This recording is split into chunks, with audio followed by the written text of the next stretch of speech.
کی بھی رپورٹ بنا جی بالکل یہ ٹھیک ہے سر. یہ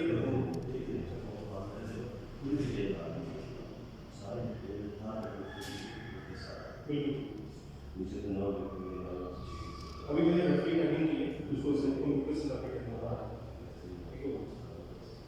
بسم الله الرحمن الرحيم الحمد لله الذي خلق السماوات والأرض وجعل الظلمات والنور ثم الذين كفروا بربهم يعدلون هو الذي خلقكم من طين ثم قضى أجلا وأجل مسمى عنده ثم أنتم تمترون وهو الله في السماوات والأرض يعلم سركم وجهركم ويعلم ما تكسبون وما تأتيهم من آية من آيات ربهم إلا كانوا عنها معرضين فقد كذبوا بالحق لما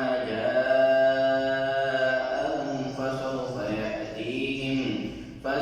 يأتيهم أنباء ما كانوا به يستهزئون صدق الله العظيم. رب اشرح لي صدري ويسر لي أمري واحلل عقدة من لساني يفقهوا قولي. اللهم إني أسألك علما نافعا وعملا متقبلا ورزقا طيبا رب اغفر وارحم وأنت خير الراحمين. اللہ سبحانہ وتعالیٰ کا لاکھ لاکھ شکر ہے کہ اللہ تعالیٰ نے آج کے ہمیں کتاب الہدایت کے خلاصہ مضامین قرآن کو سمجھنے کے لیے یہاں پر اکٹھا کیا ہے اور یقیناً یہ ہماری بہت بڑی خوش قسمتی ہے. تو آج ان شاء اللہ تعالیٰ ہم ہمارے یہاں پہ اکٹھا ہونا اور اللہ کا ہمیں یہاں پہ اکٹھا کرنے کا ارادہ فرمانا، ٹھیک ہے، اور اس کے لیے اللہ کے ہمیں توفیق بخشنا، اس کے حوالے سے ہم ایک آیت مبارکہ بڑی خوبصورت اس کا مطالعہ کریں گے انشاءاللہ. تو جس طرح کہ ہمیں علم ہے کہ سورہ مائدہ اللہ کے فضل و کرم سے ہم اس کا مطالعہ کر چکے تھے کہ جس کے اندر ہم نے دیکھا تھا کہ ایک معاشرے کے لحاظ سے نفاذ شریعت کی زوردار تاکید آئی تھی، تکمیل شریعت تھی، اور اس کے بعد شریعت کو صرف یہ جو دین ہے دین اسلام یہ صرف ہمارا قرآن یہاں بیٹھ کے تذکرہ کرنے کے لیے نہیں ہے، صرف مسجدوں کے اندر بیٹھ کے یہ صرف اذان اللہ اکبر یہاں تک نہیں ہے، یہ صرف قرآن پڑھنے تک کی نہیں ہے، بلکہ یہ قرآن ایک نظام ہے، ایک دستور ہے جو کہ میرے گھر سے لے کے میری ریاست تک جو ہے نا اس کو نافذ العمل ہونا چاہیے. ایسا نظام جو ہم دنیا کے سامنے پیش کر سکیں کہ ہاں یہ ہے اسلام کا ایسا خطہ جہاں پر تم مکمل طور پہ اسلام کے اصولوں کے مطابق اپنی زندگی کو بسر کر سکتے ہو. اور اس سے پہلے جو ہم نے سورہ نساء پڑھی تھی اس میں فیملی لائف کو ڈسکس کیا گیا تھا، اور سورہ مائدہ میں ایز اے ہول ایک معاشرے کو ڈسکس کیا گیا تھا اور نفاذ شریعت کا مطالعہ ہم نے کیا تھا. اب ہم آج کا جو ہماری سورہ مبارکہ ہے وہ سورہ الانعام اور یعنی جس میں نے آپ سے کہا تھا نا کہ قرآن مجید کی صورتوں کے اندر جوڑے ہیں، ایک مکی مدنی، ٹھیک ہے. تو مکی اور مدنی جو جوڑا ہوتا ہے نا اس کے اندر ایک خاص مناسبت ہوتی ہے، بڑا ہی آپس میں ایک امتزاج ہوتا ہے. تو یہ ہے سورہ مکی سورہ الانعام. اگلی سورہ الاعراف، وہ ایک لحاظ سے بڑی ایک سخت سورہ بھی ہے. اچھا، ان دونوں کا آپس میں ایک خاص امتزاج ہے، ایک خاص تعلق ہے، تو وہ بھی انشاءاللہ تعالیٰ ہم دیکھیں گے. ان میں ایک بڑی آپس میں ریشو پروپورشن، رکوع کی تقسیم اور یہ کافی آپس میں ملتا جلتا ہے. ابھی ایک تو میں اس کو اپنی کمی کو تائی ایک اعتراف کرتا ہوں کہ میں اس حساب سے تیاری نہیں کر پایا کہ رکوع کی جو پارٹیشن ہے اتنے رکوعوں کے اندر یہ چیز ڈسکس کی گئی ہے، اتنے رکوع کی ہے مستقبل کی وجہ سے. تو لیکن ایک جنرلی آپ کے سامنے چیزیں رکھوں گا کہ ایز اے ہول اس کے اندر کیا مضامین ڈسکس ہوئے ہیں، اور ایک ایک کر کے ہم رکوعوں کو دیکھیں گے کہ اس رکوع میں مین کیا چیز ہے، رکوع میں کیا چیز اللہ تعالیٰ نے اس کا ہمیں رہنمائی کی. تو سب سے پہلے سورہ الانعام کو ہم دیکھ لیتے ہیں. سورہ الانعام یعنی اس کی اہمیت کے حوالے سے دیکھ لیں کہ اللہ کے نبی علیہ السلام کا ارشاد ہے کہ یہ قرآن مجید کی افضل ترین صورتوں میں سے ایک صورت ہے.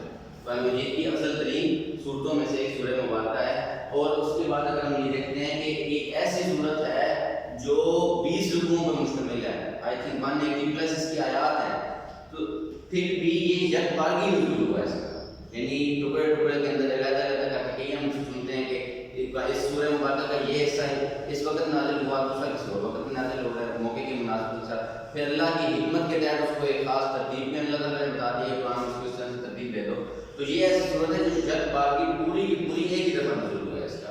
تو یہ سورہ سورہ مبارکہ کی. اچھا اللہ تعالیٰ کے ساتھ تعلق کو، اللہ کی یاد کو تازہ کرنے کے لیے قرآن مجید میں مختلف اسلوب، مختلف طریقے اللہ تعالیٰ نے استعمال کیے. کئی ہیں کہ جس کہتے ہیں التذکیر، تذکیر کس کہتے ہیں؟ یاد دہانی کو. التذکیر بایام اللہ، یعنی اللہ تعالیٰ کی تذکیر اللہ کے دنوں کی مناسبت سے. بے ایام اللہ کا کیا مطلب ہے؟ ایسے دن کہ جن دنوں میں اللہ تعالیٰ نے گزشتہ قوموں کے اوپر عذاب برسایا، ان کی بدعمالیوں کے اوپر دعوت پیش کی گئی، لیکن ان کی بدعمالیوں کی وجہ سے انہوں نے اس کو ایکسیپٹ نہیں کیا، اور اللہ تعالیٰ نے ان قوموں پہ یہ عذاب یہاں نازل کیا.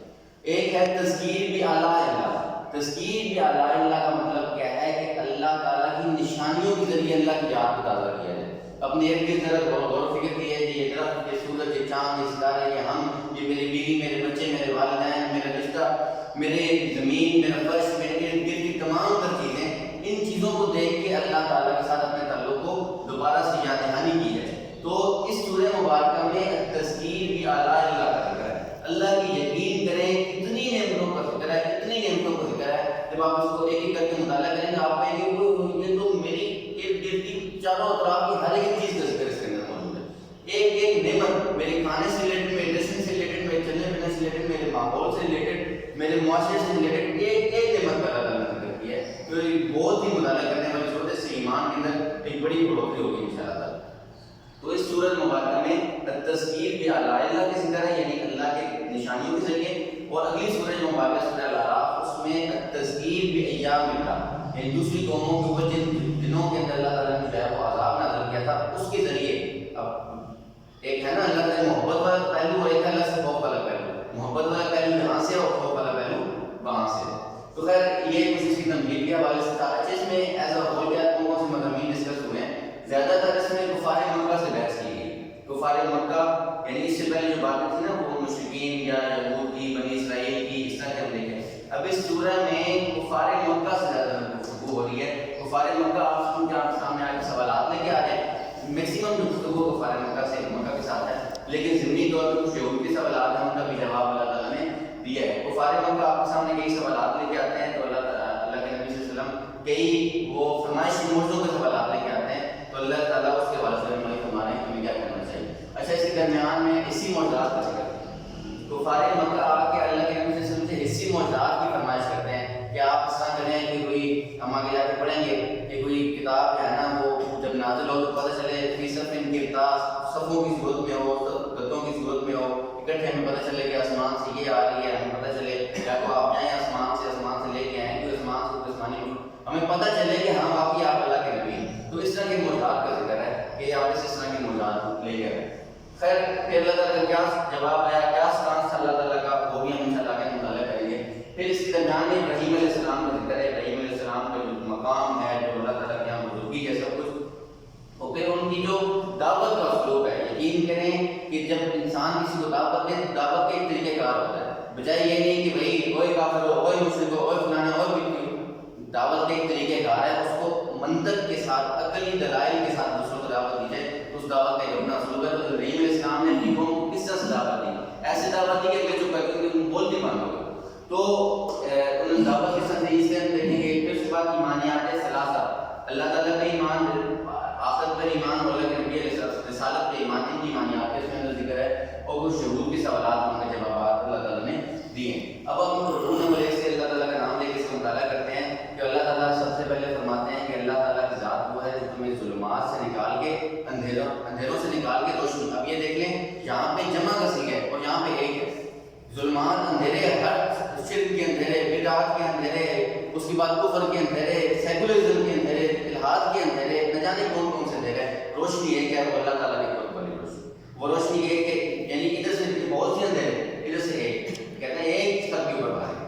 تو اس حوالے سے اللہ تعالیٰ نے فرمایا ہے. پھر آگے وہ کہہ رہے ہیں کہ یہ کیسے نبی ہیں؟ وہ کہتے ہیں نا کہ نبی تو ہمارے جیسے ہیں، ہمارے جیسے کھاتے ہیں پیتے ہیں سب کچھ ہے. تو یہ یا تو کوئی فرشتہ ہوتے ہیں، ٹھیک ہے. تو اللہ تعالیٰ کہہ رہے ہیں کہ یا اگر تو یہ فرشتہ، پہلی بات تو ہم نے یہ فرشتہ بھیجنا ہی نہیں تھا. اگر نبی کو ہم کسی فرشتے کو بنا کر بھیجتے تو تم نے پھر بھی انکار کرنا، ٹھیک ہے. اور دوسری چیز یہ کہ اگر ہم فرشتہ کوئی نبی ہوتا، دوسری چیز تو پھر بھی ہم اسے انسانی شکل میں بھیجتے. کیوں؟ کیونکہ اس نے انہوں نے انسانی معاشرے کے اندر رہنا ہے، انہی کی طرح کھانا پینا ہے، چلنا پھرنا ہے، ان کی تمام تمام جو ضروریات اسی کے مطابق ان کو رہنمائی دینی ہے. خیر اس حوالے سے اللہ تعالیٰ نے کہا ہے کہ نبی جو ہے نا وہ انسانوں میں سے ہی ہیں اور تم اس طرح کے جو ہے وہ بہانے کرنا جو ہے وہ چھوڑو. دوسرے رکوع کے اندر اللہ تعالیٰ نے یہ ہے کہ اس سورہ میں بڑی خوبصورت اللہ کی رحمت کے اوپر آیت ہے کتب علی نفسہ الرحمہ. اللہ نے اپنے اوپر رحمت کو غالب کر لیا. یعنی ہم کئی حصہ سے پڑھتے ہیں کہ اللہ تعالیٰ کی رحمت جو ہے نا اللہ کے غصے کے اوپر آ رہی ہے. الرحمن الرحیم ہم نے پڑھا تھا نا. الرحمن کہتے ہیں ایسی رحمت جو ٹھاٹھ مارتے ہوئے سمندر کی طرح موجود ہو, اور رحیم کہتے ہیں ایسی رحمت جو دوام کے ساتھ بہتے دریا کے ساتھ ہر وقت بہتی جا رہی ہو, چلتی جا رہی ہو. تو اللہ تعالیٰ نے کتب علی نفسہ الرحمہ, اللہ تعالیٰ نے اپنے اوپر رحمت کو جو ہے وہ فرض کر دیا, غالب کر دیا. پھر اللہ تعالیٰ کہتے ہیں کہ اے نبی صلی اللہ علیہ وسلم آپ فرما دیجیے اچھا امت مسلمہ کی شرک سے حفاظت. یعنی آپ یہ بات سمجھیں کہ ہم بعض اوقات اللہ کے نبی علیہ السلام کے ساتھ محبت کے اندر ان کی محبت کے اندر ان کو جس کہتے ہیں ایکسٹریم زیادہ لے کے جانے کی کوشش کرتے ہیں, جس کے اندر ہم اللہ تبارک و تعالیٰ کی جو اللہ کی صفات ہیں یا ان میں ملانے کے ہم قلب کے اندر چلے جاتے ہیں. تو یہاں پہ ہم یہ دیکھ لیں کہ اللہ کے نبی صلی اللہ علیہ وسلم کے الفاظ منہ سے مبارک سے کہلایا جا رہا ہے کہ نبی صلی اللہ علیہ وسلم جب بھی آپ کو کوئی تکلیف پہنچے تو اس کو کوئی نہیں دور کرتا سوائے اللہ تبارک و تعالیٰ کے. اور جو بھی کوئی آپ کو اچھائی پہنچے, بہتری والا معاملہ ہو, تو وہ بھی اللہ کے سوا کوئی آپ کی طرف نہیں لے کے آ سکتا. تو اس میں والے صلی اللہ علیہ وسلم نے کہا ہے کہ اس سے امت مسلمہ کی شرک سے بات کی ہے کہ یہ والا خیال بھی ذہن سے نکال دیا جائے کہ اللہ تبارک و تعالیٰ کے علاوہ کوئی ہماری یہاں مدد فرماتے ہیں یا اس کے علاوہ ہمارے کوئی مشکل پہنچے, کوئی تکلیف پہنچے تو اللہ کے علاوہ کوئی ہماری مشکلوں کو دور کرتا ہے. رکوع نمبر 3 کے اندر حق کو جھٹلانے کی سزا کے حوالے سے ذکر کیا گیا.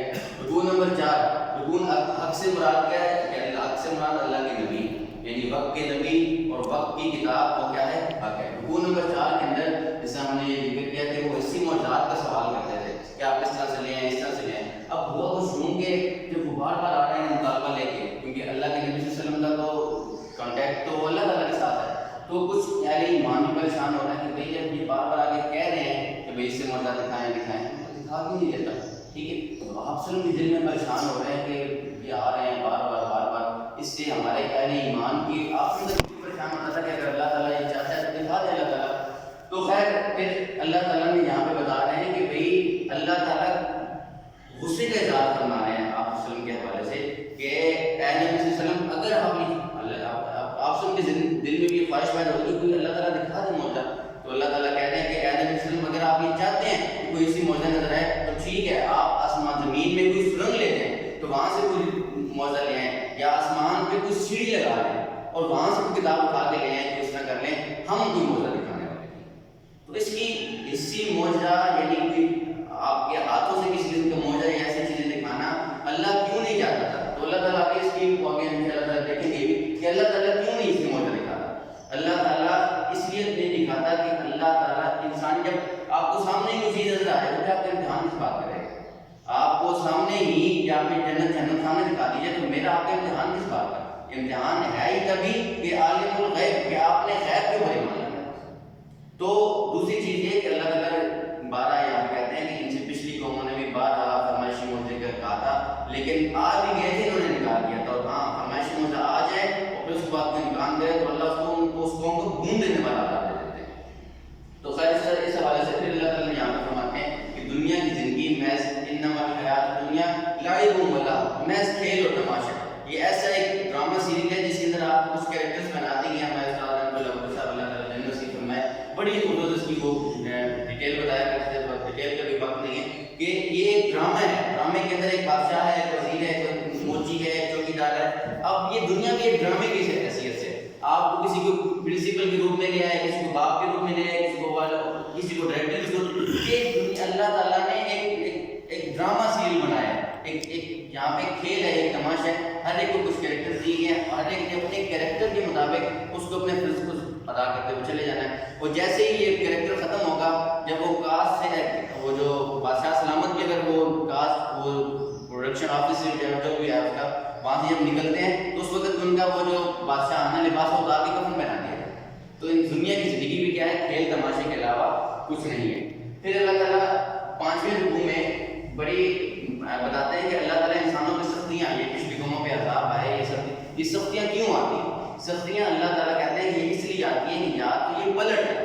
اللہ تعالیٰ کئی جگہ پر الفاظ میں فرماتے ہیں ایک جگہ پہ کہ ہم ان کو چھوٹے عذاب سے دوچار کرتے ہیں تاکہ ان کو بڑے عذاب سے بچا لیں. تو بہت سی ایسی چیزیں ہمارے اللہ کے نبی صلی اللہ علیہ وسلم کی حدیث میں واقع ہے کہ کوئی مصیبت انسان کے اوپر نہیں آتی یہاں تک کہ اس کو کانٹے پہ چبھے تو اللہ تعالیٰ اس کے درجات کو بلند کرتا ہے. تو علماء یہاں تک بیان کرتے ہیں کہ اگر آپ نے ایسی قمیض پہنی ہے کہ جس کی سائڈ پاکٹس نہیں ہیں، پہلے ایک دن پہلے آپ نے ایسی پاکٹ قمیض پہنی تھی، پینٹ پہنی تھی یا کوئی ڈریسنگ کہ جس کی سائڈ پاکٹ میں آپ نے کچھ والٹ یا کوئی پیسے رکھے تھے، تو اب ایسی پہن لی کہ جس کی سائڈ پاکٹ نہیں ہے تو آپ پیسے ڈھونڈ